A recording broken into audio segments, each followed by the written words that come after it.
उत्तर भारत के एक छोटे से गांव बनवारीपुर में बहुत कम लोग रात के बाद बाहर निकलते थे।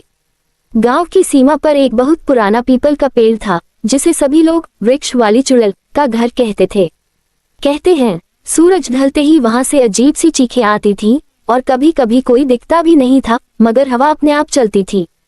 गांव के बुजुर्ग बताते थे कि सालों पहले एक औरत को उसी पेड़ से लटका दिया गया था।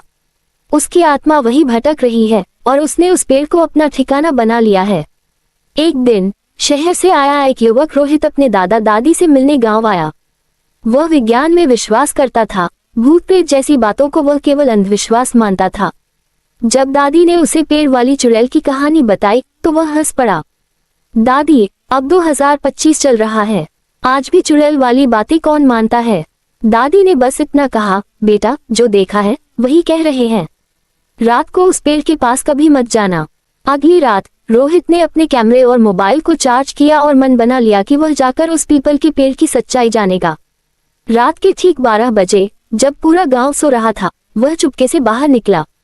चांद आधा था और अंधेरे में चारों ओर सन्नाटा फैला हुआ था। रोहित धीमे धीमे चलकर पेड़ तक पहुंचा। वह जैसे ही पास गया, हवा का रुख एकदम बदल गया। पत्ते बिना वजह तेजी से हिलने लगे और एक अजीब सी सरसराहट हवा में गूंजने लगी। रोहित ने मोबाइल का टॉर्च जलाया और कैमरा ऑन किया। तभी उसे अपने पीछे किसी के होने का एहसास हुआ। उसने तुरंत मुड़कर देखा, कोई नहीं था। अचानक उसे किसी औरत के गाने की आवाज सुनाई दी, बहुत धीमी और डरावनी सी। लोरी सुन बेटा, सो जा रे। रोहित का दिल जोर जोर से धड़कने लगा, पर वह अभी भी यह मानने को तैयार नहीं था कि कुछ अलौकिक है।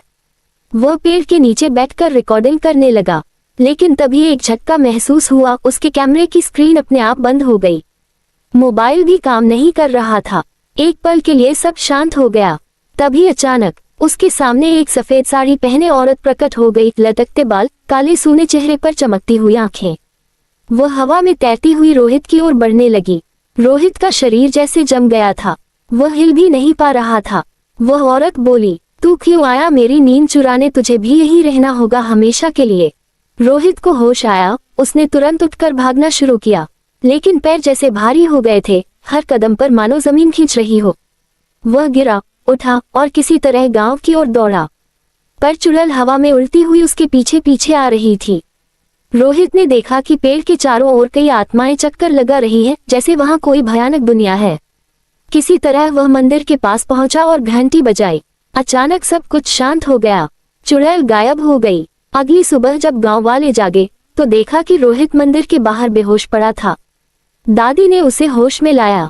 जब रोहित ने सब कुछ बताया तो गांव के बुजुर्ग उसे उस पेड़ की सच्चाई बताने लगे। वर्षों पहले गांव में एक औरत थी, गौरी, जिसे जादू टोने का झूठा इल्जाम लगाकर गांव वालों ने मार डाला था। उसकी आत्मा बदले की आग में जलती रही और उसने उसी पेड़ को अपना ठिकाना बना लिया। जब भी कोई शंका या मजाक उड़ाता है, वह आत्मा उसे सजा देती है। रोहित ने गांव के मंदिर में रहकर हफ्तों तक पूजा की। उसने पेड़ के पास एक दीपक जलाया और गौरी की आत्मा की शांति के लिए प्रार्थना की।